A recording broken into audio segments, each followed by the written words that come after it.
It appears to me that this election is centered around two different things: illegal immigration and identity politics. Now, of course, we all already know that our country is being flooded with illegal immigrants. And people like Kamala Harris and Tim Walz, they want to give illegal immigrants the right to vote.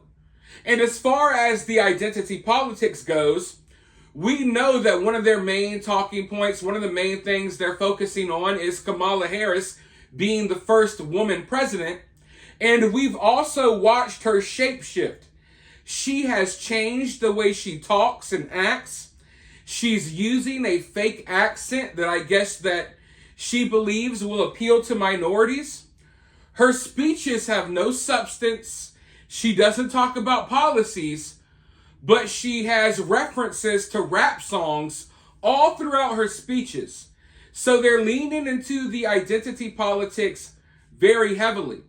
But I believe all of this is giving people a false sense of who and what they're actually up against. I believe that most people don't know who their true enemy is in this fight. And I'm going to tell you right now, it's not illegal immigrants, and it's not minorities who have fallen for Kamala's pandering. Your number one enemy in this battle may surprise you, but I'll show you who they are right here, right now. We're gonna win. We're gonna win. I mean, not to be, cocky, but I'm optimistic. I've always been a supporter of, she's a woman, and she's black, and she'll be the first president candidate that I think she will win.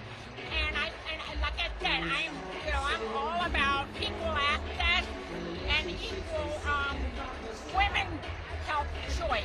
That's right, ladies and gentlemen. Your number one enemy in this battle is woke, mentally deranged white women, most of which are all jacked up on SSRIs, most of which grew up in gated communities or all white suburbs, sheltered from minorities. Meanwhile, people like me, I grew up in an area where I was always the only white kid in the group, the only white kid in class. Therefore, I've been around a melting pot of people, so I don't feel the need to, I have to vote for Kamala Harris to prove anything to anyone. But for these woke white women who've never been around minorities, these people are the actual racist, okay? They'll accuse people like me or you of being bigots, but they're the actual bigots. People like me and you, we've grown up around a melting pot of people. We've been around all types of people from all different backgrounds. These people haven't. So when they vote for Kamala Harris, they use that vote as a badge of honor to show other woke white people that, hey, look, I'm not a bigot. I'm progressive. I did the right thing by voting for a black woman. Now, of course, Kamala's not black.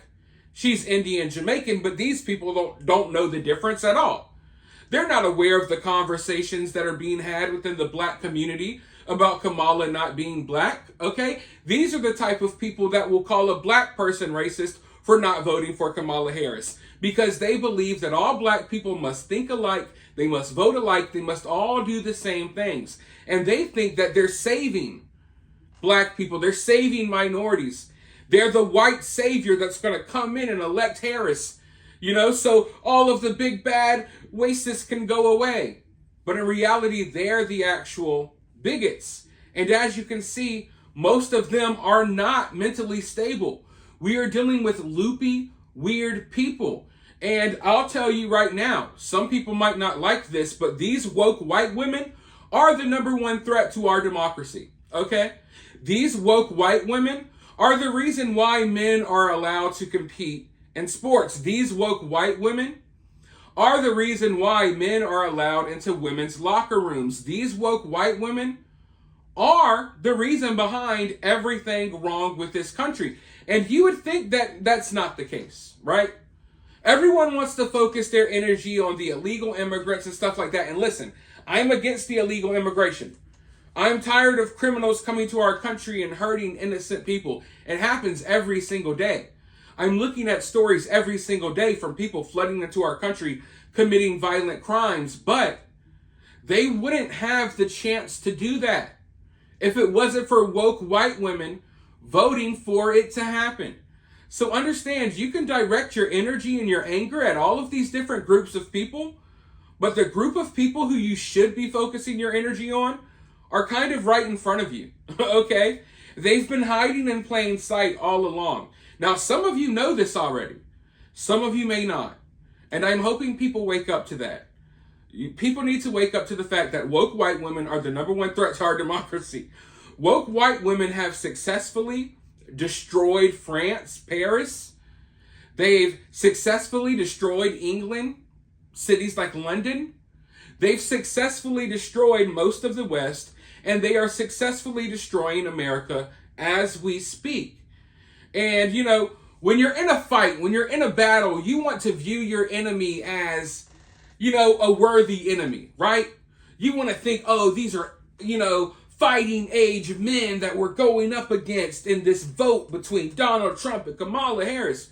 But no, your enemy is random woke white women, a lot of which don't have kids. They're lonely. They don't have a husband. They have mental health issues because they've been jacked up on antidepressants all of their life. And they act just like the people that you saw in that clip.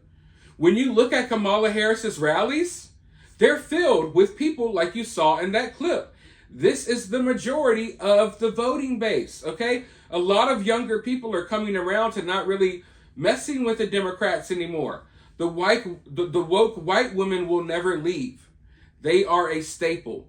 They are the core of the leftist Democratic voting base / propaganda machine. When you're getting into arguments and stuff with people online about politics and stuff like that, it's usually woke white women. They are the most vicious because they feel like they will not have any repercussions or any consequences because they have lived a sheltered, privileged life away from the struggles of the outside world. And that's why when they vote for crappy policies that destroy our country, in many ways, they're the last people affected because, you know, we're the people who get affected first. And then maybe it trickles down to them, but they're not worried about having money to put in their gas tanks. They have plenty.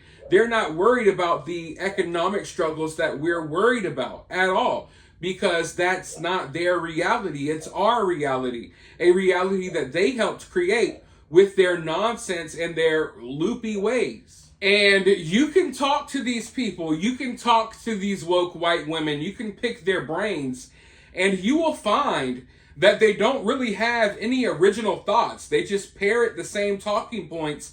It's like they're all hooked up to the same hive mind. And they'll tell you straight up, oh, we're going to vote for her because she's a woman and because she's black. They can't tell you any other reasons as to why they would want to vote for her. You know, that's basically the only thing they got. Identity politics. And the people who are wrapped up in identity politics the most, you would think it's minorities, right? You would think that maybe it's black people, or maybe it's Hispanic people, or maybe it's Asian people. You would think that identity politics would be something that's mainly being forced on us and pushed by minorities, but it's not. It's mainly woke white women. Because woke white women feel as if they can be the voice for everyone. Woke white women feel as if they are the voice for black people, Asian people, Hispanics, you name it. They really do. They feel that way because they're bigots. They feel as if, like, situations like when we hear, oh, black people can't make IDs to vote and stuff like that. That's the bigoted thoughts that are coming out of the minds of woke white women, okay? They feel like minorities and stuff are beneath them. They can't do anything for themselves. So woke white women have to step in to save the day. But I just wanted to make this video really quickly because I think, you know, a lot of people know this already, but some people don't. And I think it's time that we come to an understanding of what we're up against, because what we're up against, you know, will be surprising to a lot of people. You know what I mean? But for now, let me know your thoughts down below. While you're down there, hit that thumbs up, hit that subscribe, ring that notification bell. And if you find yourself getting too worked up by all of this, like a woke white woman, remember, it's just political cinema.